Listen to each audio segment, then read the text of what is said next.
শুভ বিবাহ সিরিয়ালের আজকের পর্বে তোমরা দেখবে মঞ্জিস্তা গায়ে আগুন দিয়ে মরতে যায়, আর তখনই সুধা এসে দরজা খুলে ভেতরে ঢুকে।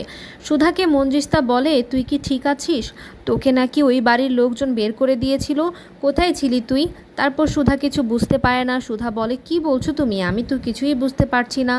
অদিতি তখন বলে, তোর মেজ শ্বশুর তো এসে তাই বলে গেল যে তোকে নাকি ওই বাড়ি থেকে বের করে দিয়েছে। অদিতি তখন বলে, জামাইবাবু আমাদের নামে কেস করেছে, 15 দিনের মধ্যে 30 লাখ টাকা দিতে হবে, নইলে অনেক ক্ষতি হয়ে যাবে। তারপর সুধা কিছুতেই বিশ্বাস করতে পারে না যে বসু মল্লিক এত বড় একটা কাজ করতে পারে। এদিকে অদিতি তখন কোর্টের পেপার দেখায় সুধাকে, আর সুধা অবাক হয়ে যায়। তেজ ঝিনুককে তখন ফোন করে সুধাকে আসতে বলে। তেজ সুধাকে ফোন দিতে বললে অদিতি কেড়ে নিয়ে বলে, সুধা আর কোনোদিনই ওই বাড়িতে ফেরত যাবে না। তেজ বলে, আপনি সুধাকে ফোনটা দিন, কিন্তু অদিতি সুধাকে ফোন না দিয়ে ফোনটা কেটে দেয়। এরপর অদিতি সুধাকে বলে, তুই বসু মল্লিককে ডিভোর্স দিয়ে দে, যদি তুই না দিস তাহলে তোর সাথে সাথে তোর মা বোনকেও এই বাড়ি থেকে নিয়ে চলে যা।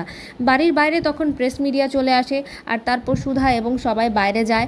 বাইরে গিয়ে সুধা কিছু প্রশ্নের সম্মুখীন হয়। প্রেস মিডিয়া সুধাকে প্রশ্ন করে, আপনার আর বসু মল্লিকের সম্পর্কে ফাটল ধরলো কেন? এটার কারণ কি? আপনি নাকি তাকে ডিভোর্স দিচ্ছেন। আর এখানেই পর্ব শেষ হয়ে যায়।